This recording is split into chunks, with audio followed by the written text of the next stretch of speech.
नमस्कार। झारखंड में चुनावी बिसात बिछ चुकी है और इस बार जो बात सबसे ज्यादा चर्चा में है वो है दो गठबंधन के बीच लड़ाई। पहले दो पार्टियों की बात होती थी, लेकिन इस बार एक तरफ है एनडीए और दूसरी तरफ है इंडी गठबंधन, और दोनों के बीच में इस बार मुकाबला है।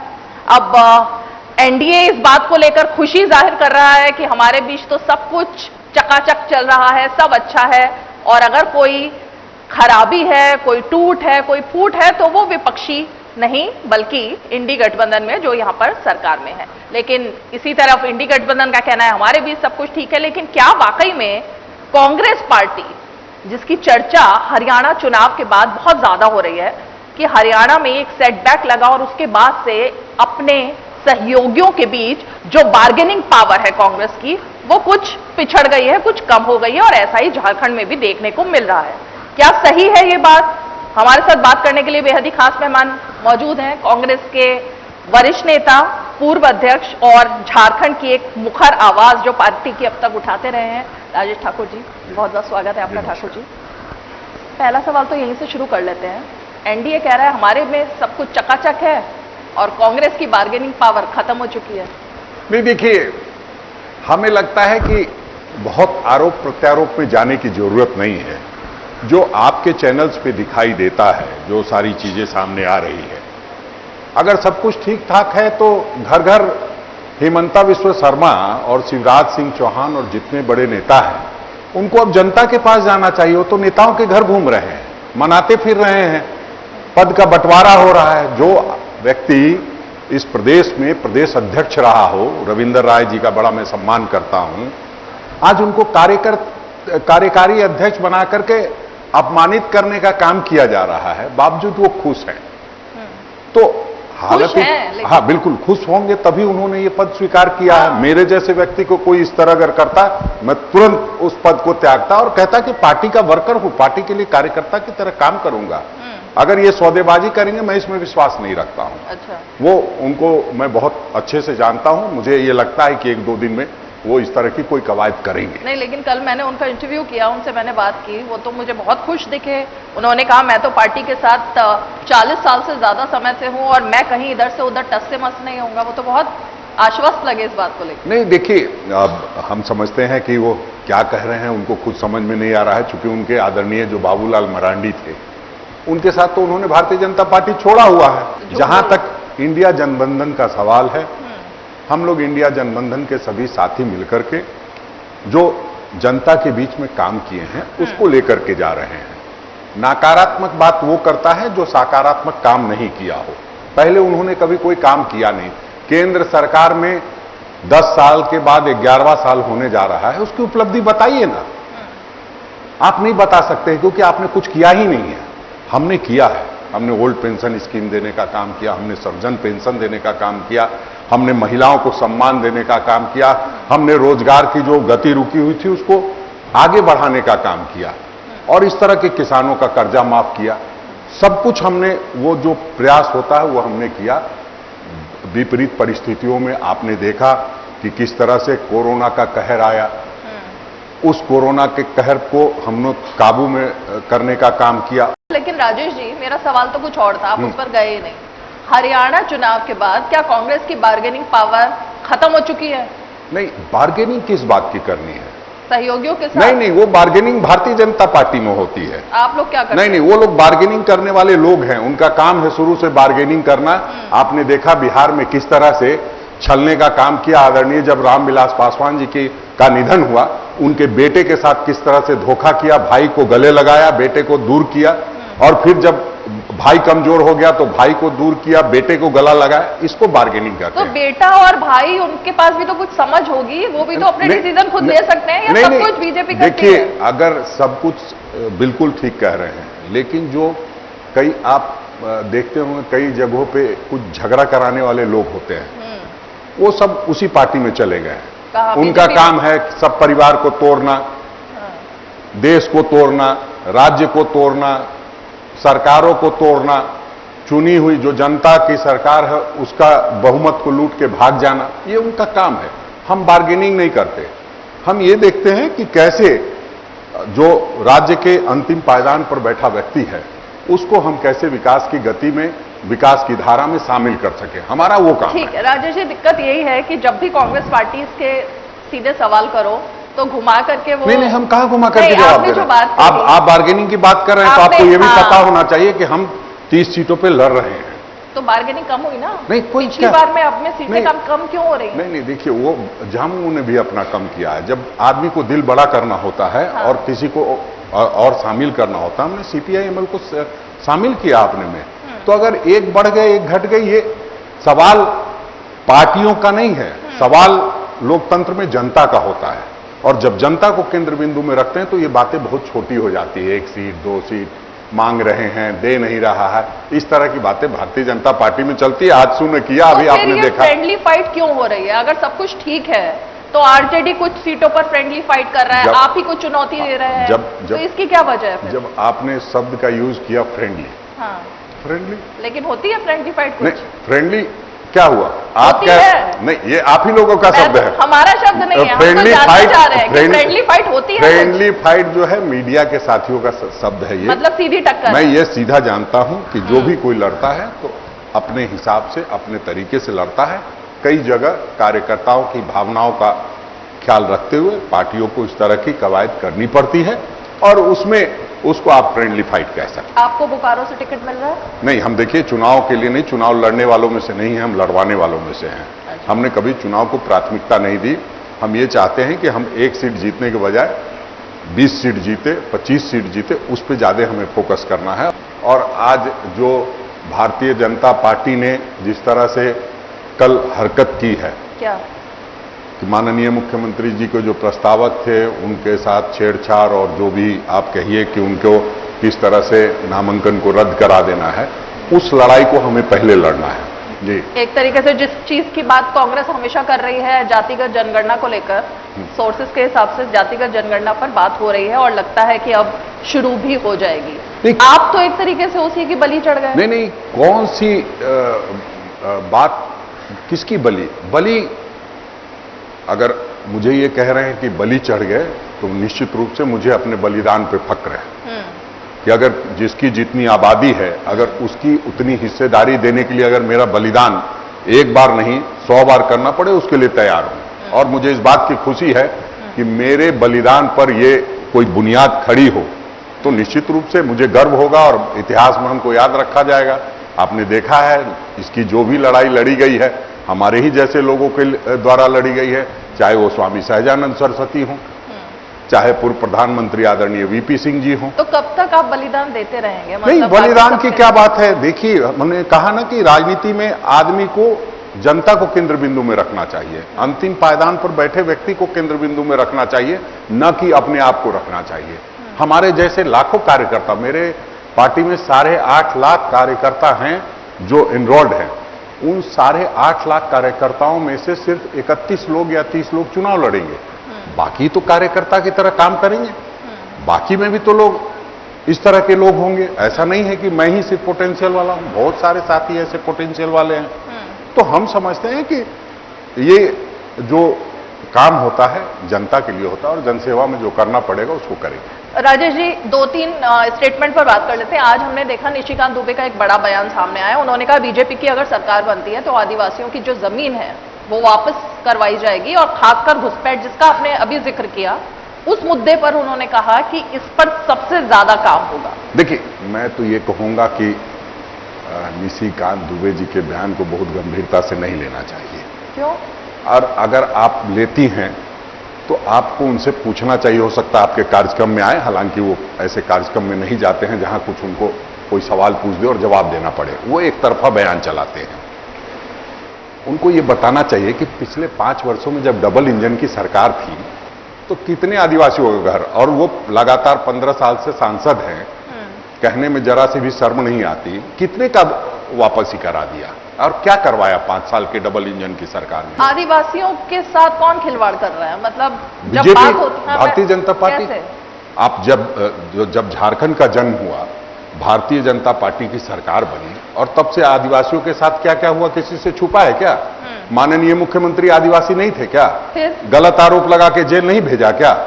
तो नोटों के बंडल अगर कहीं से मिले। माननीय गुरुजी का जो इतना बड़ा परिवार था, जिसकी लोग दुहाई देते थे, आज उनके परिवार को तोड़ने का काम भारतीय जनता पार्टी ने नहीं किया क्या? फिर वही बात आ जाती है, मैंने जो कहा आपसे पहले, वही कि परिवार के सदस्य भारतीय जनता पार्टी बालिग है, इतने समझदार है, राजनीति में इतने दिग्गज है, उनको पता है वो क्या कर रहे हैं। भारतीय जनता पार्टी ने बाबूलाल मरांडी के साथ क्या किया, बाबूलाल मरांडी बेहतर बता पाएंगे।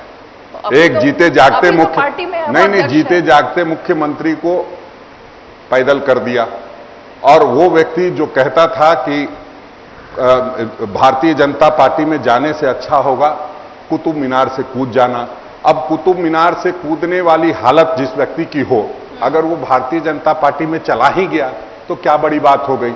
राजेश जी, कांग्रेस पार्टी करे तो सब ठीक, फिर बलिदान हो जाता है, बीजेपी करे तो आदिवासियों का अपमान हो जाता है, ये कैसे होता है? आप बताइए ना, मुख्यमंत्री यहाँ मुख्यमंत्री हमेशा से आदिवासी बनते रहे। हाँ। भारतीय जनता पार्टी ने गैर आदिवासी को मुख्यमंत्री बनाया कि नहीं बनाया? क्या किया? गैर आदिवासी 5 साल चले और उसको बता, तो चले 5 साल, 5 साल चले और जीते जी उनको फिर मार दिया। जो आदमी दिन रात पॉलिटिक्स करने वाला आदमी था, उसको गवर्नर बना करके किनारे फेंक दिया। ये भी बीजेपी का अंदरूनी मामला है, इसमें भी कांग्रेस को बोलना है। नहीं, वो भारतीय जनता पार्टी के आगे गिराते रहे और अंत में बहू का एक टिकट दे दिया, जो भारतीय जनता पार्टी वंशवाद की दुहाई देती थी। तो हम समझते हैं कि, और बाप बेटे को टिकट दिया हमारी पार्टी से ले जा करके, जेएमएम से ले जा करके। तो क्यों? क्योंकि कहीं ना कहीं आपके पास उम्मीदवारों का अभाव था और आपको दिक्कत थी, इसलिए आपने ऐसा किया। अब आप कहेंगी कि कांग्रेस भी ऐसा कर रही है, जेएमएम भी ऐसा कर रही है, तो हम जो है भारतीय जनता पार्टी से बदला लेने के लिए इस तरह की बात कर रहे हैं। अगर कोई हमने एक दो लाया है, उन्हीं की पॉलिसी उन्हीं के ऊपर नहीं, उनको बता रहे हैं कि ऐसा नहीं है कि आप करके बहुत वीर हो गए। हम भी उसमें माहिर हैं, लेकिन हाँ, हम राजनीति में सुचिता चाहते हैं और उस नाते अच्छे तरीके से एक माने जो सकारात्मक तरीके से पॉलिटिक्स हो जाना चाहिए, वो हम करना चाहते हैं। हम कभी भी वो में नहीं रहते हैं कि कोई इधर जाए कोई उधर जाए। हाँ, निश्चित रूप से जब कोई प्रे करता है कि हमें आप अपने साथ रखिए, तो जरूर हम लोग करते हैं। राजेश जी, नोटों के बंडल, मतलब कि मशीनें खराब हो गई, वो तस्वीरें तो झारखंड से ही आई थी। बिल्कुल। तो जांच होनी चाहिए, नहीं होनी चाहिए? कहाँ नहीं हो रही है? आपने अभी कहा कि क्योंकि आदिवासी हैं, आदिवासियों के खिलाफ ऐसा मामला उठाया जा रहा है, लेकिन अगर ऐसे केसेस आएंगे तो जांच तो होगी ना? नहीं, कहाँ नहीं हो रहा है, कर तो रहे हैं। हाँ। फिर क्यों जमानत देनी पड़ी कोर्ट को? तो कोर्ट तो अपने हिसाब से सोचेगा, सबूतों के आधार पर। नहीं, बिल्कुल, वो बहुत गंभीरता से, जब भी न्यायालय कोई निर्णय लेता है तो बहुत गंभीरता के साथ, बहुत सूझबूझ के साथ लेता है। और अगर उन्होंने निर्णय लिया कि आप, इसका मतलब आपके पास फैक्ट फाइंडिंग्स नहीं थे, आप 5 महीने तक क्या करते रहे? मुख्यमंत्री जी जेल में रहे। नोट कहां से आए थे? किसके पास नोट पकड़े? इतने जो बंडल दिखते थे नोटों के, सारे चैनल पर हम तो देख के हैरान रह जाते थे कि कहां से ये मशीनें खराब हो गई। नहीं, तब आपने शायद गलत देखा है। आप या तो दूसरे की बात कर रहे हैं। नहीं, आप दूसरे की बात कर रहे हैं, मैं दूसरे की बात कर रहा हूं शायद, या आप मुख्यमंत्री जी की बात कर रही। नहीं, वो जो हमारे मुख्यमंत्री की नहीं, मैं झारखंड, हाँ, जो हमारे राज्यसभा सांसद थे, उनकी बात आप कर रही हैं। यही कर रही है ना? क्या जांच हुई? जांच किसको करना है? हमें करना है, केंद्र सरकार को करना है। जब जांच करते हैं तो आरोप लगा देते हैं। नहीं, कोई आरोप नहीं लगाया। हमने कहा कि जांच कर लो, दूध का दूध, पानी का पानी कर लो। आज तक तो कोई फाइंडिंग्स नहीं आए। धीरज प्रसाद साहू जी हमारे साथ पूरे प्रचार प्रसार में हैं, तो क्यों नहीं? भारतीय जनता पार्टी और केंद्र में उनकी सरकार है, और अगर आप इन्वेस्टिगेशन कर रहे हैं तो करके बताइए ना कहां से आए। आपके तो आरोप तो नहीं लगाएंगे ना? फिर जब जांच होती है तो फिर आरोप क्यों लगते हैं? ये 1 साल होने जा रहे हैं, क्या जांच कर रहे हैं भाई? क्या जांच करते हैं? जांच करके बताना चाहिए ना, क्यों नहीं बताते? हम तो चैलेंज कर रहे हैं, आप जांच कीजिए। क्यों नहीं किया अभी तक? आप क्यों इतनी देरी करते हैं? आप क्या बार्गेनिंग करते हैं? क्या बात है, आप क्यों नहीं करते हैं? ये तो उनकी गलती है, उसमें हम लोग क्या कर सकते हैं? ठीक है राजेश जी, निश्चित रूप से थोड़े सभी से उद्योगपति। 2-3 सवाल और, एक छोटा सा ब्रेक ले लेते हैं। ब्रेक के फौरन बाद लौटेंगे और राजेश जी से इसी तरह बातचीत जारी रहेगी।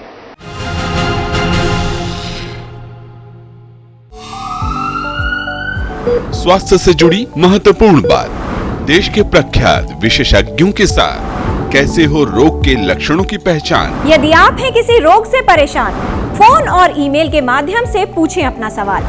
विशेषज्ञों से मिलेगा सही समाधान। देखिए स्वास्थ्य से जुड़ा विशेष कार्यक्रम टोटल हेल्थ सिर्फ डीडी न्यूज पर।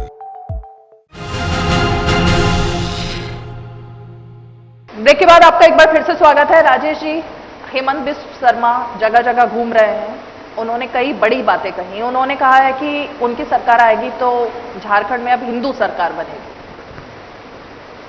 जो व्यक्ति अपनी सरकार खोज के यहां छोड़ के यहां घूम रहा हो, पिछले 3 महीने से आसाम में पोस्टर लग रहे हैं कि गुमशुदा की तलाश, वो व्यक्ति यहां आकर के हिंदू राज्य और हिंदू की बात कर रहा है। अपने राज्य में क्या हो रहा है उसको देखे ना पहले।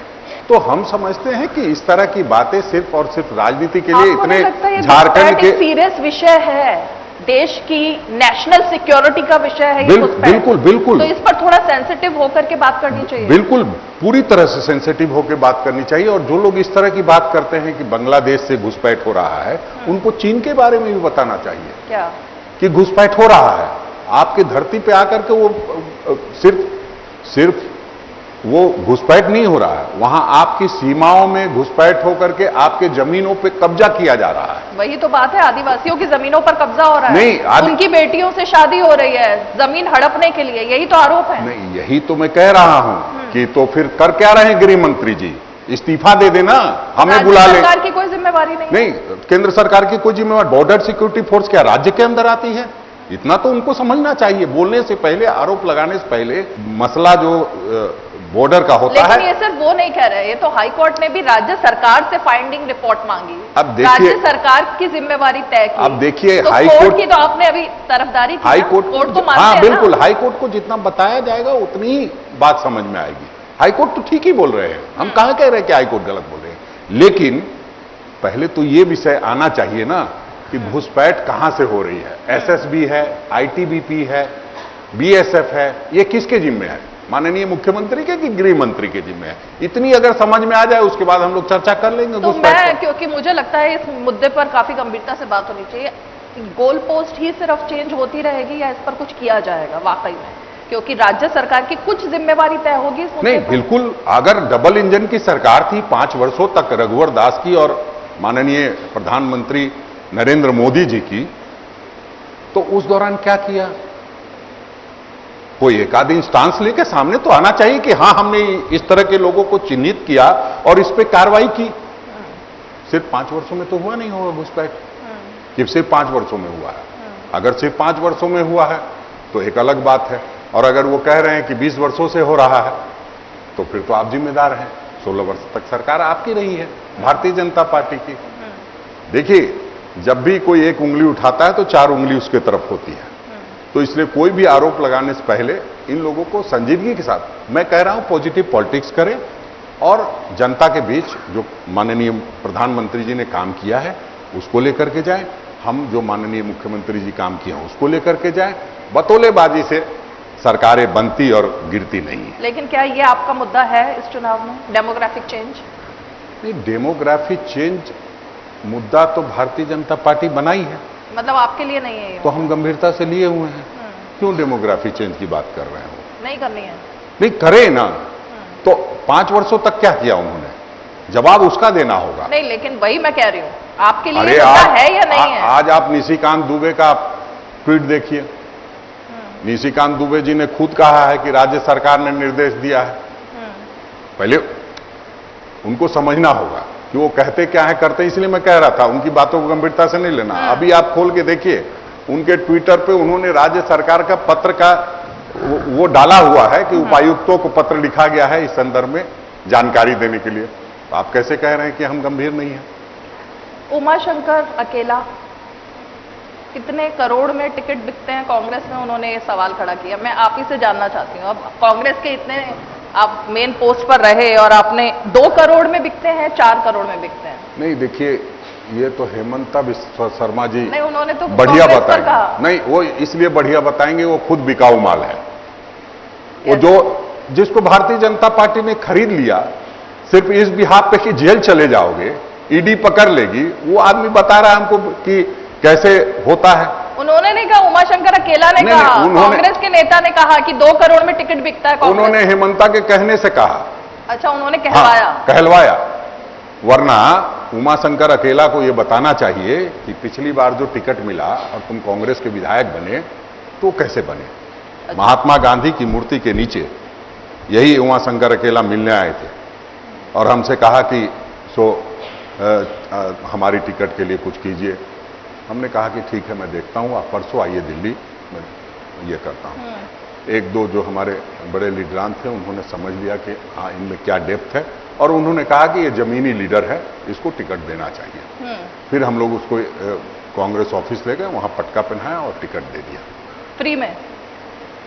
ये तो अब उमाशंकर अकेला बेहतर बताएंगे। उन्होंने ही तो कहा 2 करोड़ में मिलता है टिकट। नहीं, वो बेहतर बताएंगे।